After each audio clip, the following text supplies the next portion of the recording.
সাকিব ভাই, আমরা শুনছিলাম যে ইরানের কাছে আসলে কত ড্রোন আছে। ড্রোনই একটি মাথা ব্যথার কারণ হয়ে গেছে। মানে ট্রাম্প নিজেও বলছেন যে ড্রোন দিয়ে শুধু কিভাবে এত দিন পর্যন্ত টিকে থাকা সম্ভব। 40 লাখ ড্রোন আছে না 50 লাখ ড্রোন আছে, সেটি হিসেবে আসলে আমরা ঠিক জানি না। কিন্তু কতদিন পর্যন্ত মনে হয় আপনার কাছে? এখন মনে হয় যুদ্ধবিরতি তো আমরা দেখছি যে একেবারে নড়বড়ে অবস্থা, যে কোনো সময় যুদ্ধবিরতি ভেঙে যাবে, যে কোনো সময় যুদ্ধ শুরু হয়ে যাবে। কিন্তু কতদিন আসলে এটি চলতে পারে? এইটা একটা আমি আজকেই বা দু একদিনের মধ্যেই আমি একজন প্রাক্তন প্রতিরক্ষা কর্মকর্তা যুক্তরাষ্ট্রের তার কথা শুনছিলাম। তিনি বাইডেনের সময় ছিলেন, এখন উনি নাই। তো ওনারা বলছিলেন যে ড্রোনের ব্যাপারটা, আপনার এই প্রশ্নটার অত্যন্ত গুরুত্বপূর্ণ, যে যুক্তরাষ্ট্রের সামরিক যেই ওয়ার গেমিং ছিল, এবং অর্থাৎ তারা এই ব্যাপারে যতটুকু মহড়া করেছে, কাগজে কলমে যতটা মহড়া করেছে যে ইরান কিভাবে তাদের পাল্টা আঘাত আনতে পারে, সেই ব্যাপারে তারা কিন্তু মিসাইল নিয়ে, অর্থাৎ ক্ষেপণাস্ত্র ব্যাপারে তারা ওয়াকিবহাল ছিল।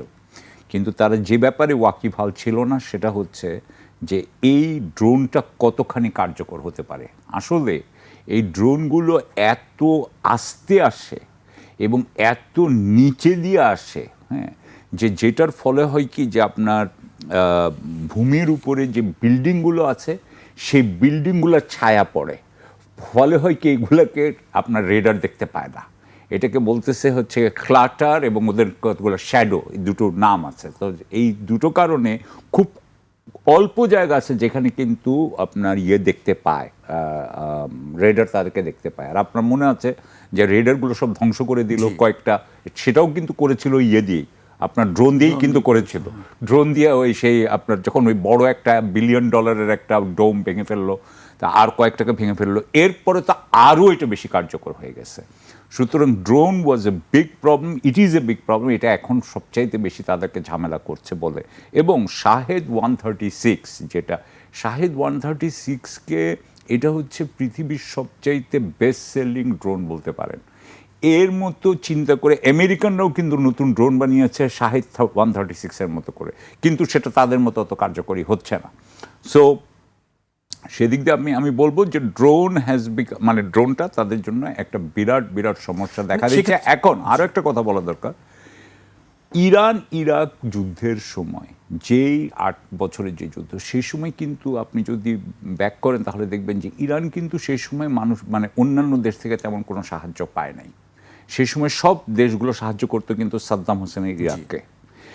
ওই সময় থেকেই কিন্তু ইরান নিজেরা একটা মানে প্রত্যয় বা প্ল্যান বা পরিকল্পনা করে যে তারা তাদের অস্ত্র বানাবে, তারা বিদেশের কারোর উপর অস্ত্রের উপরে নির্ভরশীল থাকবে না।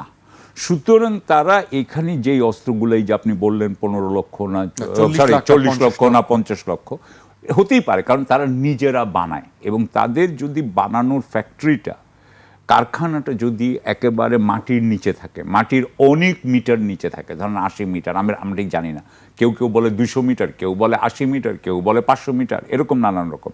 বিশেষ করে আপনার যদি পাথুরে পাহাড়ি এলাকা থাকে, পাথুরে পাহাড়ি এলাকার তো অনেক নিচেও ঢোকা যায়, সেই সব জায়গায় যদি আপনার থাকে, তাহলে তো 40 লক্ষ না 50 লক্ষ দরকার নেই। যতক্ষণ ধরে আপনি কন্টিনিউ করতে পারছেন, আপনি বানাতেই পারেন এবং আপনি মানে আক্রমণ করতেই পারেন, তো তাহলে আপনার যে কটাই থাকুক ইনাফ। একটা কথা বলে এখানে আবার শেষ করি, ভাই আছেন যেহেতু, ভাই আরও ভালো বলতে পারবেন, মানে হিসেবে হোচিমিন ট্রেল বলে একটা জিনিস ছিল ভিয়েতনামে। নর্থ ভিয়েতনাম থেকে সাউথ ভিয়েতনামে হোচিমিন ট্রেল দিয়ে একটা পথ দিয়ে ভিয়েতকংরা অস্ত্র পাঠাইত।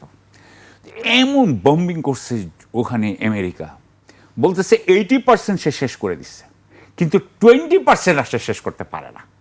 এই 10-15 to 20% ওরা করে কি, এসে সে রিপেয়ার করে ফেলে, এসে সে রাত্রেবেলায় আবার রিপেয়ার করে আবার ওখান থেকে চালায় দেয়, আবার এক একটা আপনার সামহাও এক একটা কালভার্ট বানিয়ে এটা নিয়ে ওরকম করে।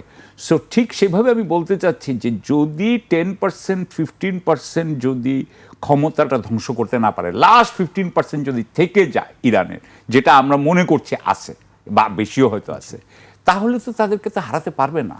এবং ওই যে আপনি একটু আগে যেটা বলছিলেন যে চিৎকার বারবার করতেই হবে, দ্যাট ইজ দ্য ওয়ের বি আর এরপরে সো হয়তো 40-50 লাখ টাকা ইস্যু 50 ইস্যু না, তারাই তাদেরটা নিজেরা তৈরি করছে। এবং আমার মনে হয় যেই ধরেন যদি ছোটোখাটো যে সমস্ত স্পেয়ার পার্ট লাগে সেটা তারা অন্যান্য দেশ থেকে পাচ্ছে, সেটা চীন পেতে পারে, রাশিয়ার থেকে পেতে পারে, এবং চীন এবং রাশিয়া তাদেরকে সেই সাপোর্ট দিচ্ছে। আপনি জানেন সেটা সিকিউরিটি কাউন্সিলেও হরমুজকে যখন ইয়ের ব্যাপারে করা হচ্ছিল তাদের পক্ষে ছিল।